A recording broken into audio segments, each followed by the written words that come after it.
شاید ہمیں تعلیم کی ضرورت نہیں ہے۔ میرا نام ایک عام شہری ہے اور میں پاکستان کے چوتھے بڑے شہر راولپنڈی میں رہائش پذیر ہوں۔ میں اسلام آباد کی ایک گورنمنٹ یونیورسٹی کا طالب علم ہوں۔ چونکہ میری کلاسز کا آغاز صبح سویرے ہی ہوتا ہے تو اس لیے میں تقریباً 7 بجے ہاسٹل سے یونیورسٹی کی طرف نکلتا ہوں۔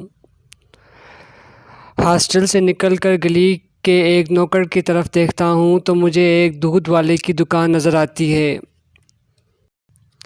یہ روز کا معمول ہے کہ میں کم از کم 10-12 افراد کو دودھ کے حصول کے لیے اس دکان کے دروازے پر کھڑا پاتا ہوں۔ ان افراد کو اس قدر جلدی ہوتی ہے کہ ہر کوئی سب سے پہلے دودھ لے کر گھر جانا چاہتا ہے۔ کرونا وائرس کے حوالے سے جاری کردہ SOPs کا دور دور تک خیال نہیں رکھا جاتا۔ یہ صورتحال دیکھ کر میں تھوڑا سا کنفیوز ہو جاتا ہوں کہ آیا یہ کرونا دودھ سے ڈرتا ہے یا دودھ والے سے، کیونکہ ماہرین صحت کا کہنا ہے کہ جہاں بھیڑ ہو وہاں اس وائرس کے منتقلی کے امکانات بہت زیادہ ہوتے ہیں۔ مگر عجیب بات ہے کہ یہاں کھڑے لوگوں سے کوئی پوچھنے والا نہیں۔ یہ سوچتے ہوئے میں اگلی گلی کی طرف مڑ جاتا ہوں جہاں پر ایک عمر رسیدہ شخص ایک پرانی دکان میں روٹیاں بیچ رہا ہے۔ مجھے یہ دیکھ کر حیرت ہوتی ہے کہ یہاں بھی ایک اچھی خاصی تعداد لوگوں کی موجود ہے مگر SOPs کا سرے سے کوئی خیال نہیں رکھا جا رہا ہے۔ میرے ذہن میں پھر سے الجھن کا ایک سمندر موج زن ہے، مگر میں اس کو یہ کہہ کر سلجھاتا ہوں کہ شاید آگ ہی وہ چیز ہے جس سے کرونا کو خوف آتا ہے اور وہ یہاں آنے سے کتراتا ہے۔ میں انہی خیالات میں گم جا رہا ہوں کہ پاس سے ایک سزوکی گزرتی ہے جس میں اسکول کے بچوں کو گنجائش سے زیادہ بٹھایا گیا ہے۔ میں پھر سے الجھن کا شکار ہوتا ہوں کہ یہاں بھی SOPs کا خیال نہیں رکھا گیا ہے۔ کیا یہ عمل کرونا کے پھیلاؤ کا سبب نہیں بن سکتا؟ مگر میں دوسرے لمحے خود کو جواب دیتا ہوں کہ حوصلہ رکھو، یہاں بچوں کو گنجائش سے زیادہ رکھا گیا ہے، لہٰذا یہاں پر تل دھرنے کی جگہ موجود نہیں تو کرونا کہاں سے آئے گا؟ یہ جواب کافی حد تک مجھے مطمئن کرتا ہے اور میں اپنے راستے پر چلتا رہتا ہوں۔ تھوڑی دیر چلنے کے بعد میں میٹرو کے اسٹیشن پر پہنچتا ہوں۔ میٹرو بس میں داخل ہونے سے پہلے مجھے کرونا کا پہلا اثر دکھائی دیتا ہے۔ میٹرو اسٹیشن کے دروازے پر چند خواتین و حضرات ماسک تھامے ان کو فروخت کرنے میں مصروف ہیں اور ساتھ ساتھ مجھے یہ بھی بتاتے ہیں کہ میں ان سے ایک ماسک خرید کر پہن لوں ورنہ مجھے سفر کی اجازت نہیں ملے گی۔ میں ایک چھوٹے بچے سے ایک ماسک خریدتا ہوں اور ٹکٹ کے حصول کے لیے ٹکٹ بوتھ کی طرف بڑھتا ہوں۔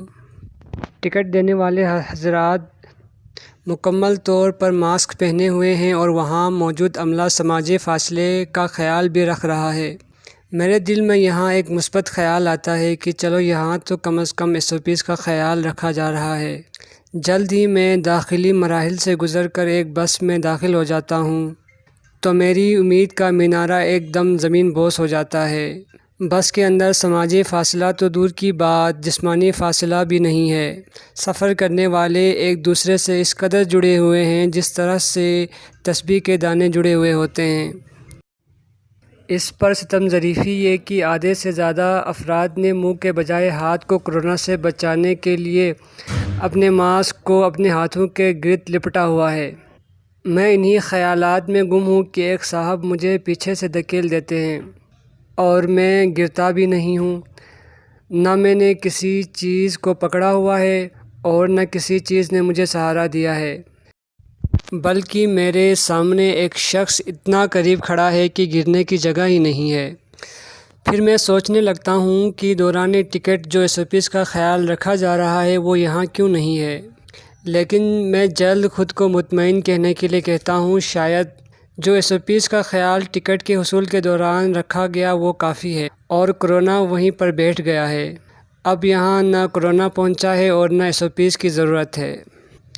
اتنے میں بس اقبال پارک کے سامنے سے گزرتی ہے۔ پارک میں بچوں، نوجوانوں اور بزرگ حضرات کا ایک جمع غفیر دکھائی دیتا ہے۔ کہیں لوگ چل رہے ہیں اور کہیں آپس میں جڑ کر بیٹھے ہوئے ہیں۔ اگرچہ یہ صبح کا وقت ہے مگر پھر بھی سینکڑوں لوگ اس پارک میں اس وقت موجود ہیں۔ یہاں بھی سماجی فاصلے کا خیال رکھا جا رہا ہے اور نہ ماسک کا استعمال ہے۔ میرا ذہن ایک بار پھر سے کشمکش کا سامنا کرتا ہے مگر پھر وہیں جواب پاتا ہے کہ شاید کورونا کو پارک سے بھی نفرت ہے، اسی لیے وہ یہاں نہیں آتا ہوگا۔ اگلے لمحے بس فیض آباد سے گزرتی ہے اور وہاں بھی لوگوں کا ایک سمندر آتا جاتا دکھائی دے رہا ہے۔ میں ایک بار پھر سوچنے لگتا ہوں کہ آخر کیا ماجرا ہے، لوگ اس قدر آزادانہ کیوں گھوم رہے ہیں؟ کیا اب کورونا کا خاتمہ ہو چکا ہے؟ لفظ خاتمہ سے مجھے ایک خوشی محسوس ہوتی ہے اور میں کھڑکی سے باہر دیکھنے لگتا ہوں۔ تقریباً 10 منٹ بعد میں یونیورسٹی کے داخلی دروازے پر پہنچتا ہوں۔ مرکزی گیٹ پر مجھے اطلاع ملتی ہے کہ کورونا کے بڑھتے ہوئے کیسز کی وجہ سے یونیورسٹی کو 2 ہفتوں کے لیے بند کر دیا گیا ہے۔ یہ سن کر میں شدید اضطراب اور حیرت کا شکار ہوتا ہوں کہ یہ کیسا کورونا ہے جو بسوں میں نہیں پھیلتا، جو پارکوں سے بھاگتا ہے، جو تندور سے تنگ ہے، بازاروں سے بھی نفرت ہے مگر اس کو صرف اور صرف تعلیمی اداروں سے دلچسپی ہے۔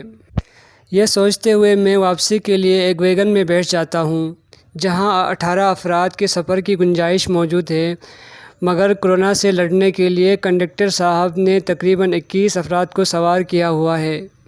ہاسٹل پہنچ کر میں سوچتا ہوں کہ زندگی کے تمام شعبے کھلے ہیں، فلمی ہال سے لے کر شادی ہال تک، ہوٹلوں سے لے کر بازاروں تک سب کے سب کھلے ہیں، بس اگر بند ہیں تو صرف تعلیمی ادارے بند ہیں۔ اچانک میرے ذہن میں عجیب سے خدشات پیدا ہوتے ہیں، ہو نہ ہو یہ تعلیم کے خلاف ایک سازش ہے۔ مگر پھر میں سوچنے لگتا ہوں کہ شاید ہمیں تعلیم کی ضرورت نہیں ہے، یا پھر یوں کہیے کہ بحیثیت قوم تعلیم ہماری ترجیحات میں شامل نہیں ہے۔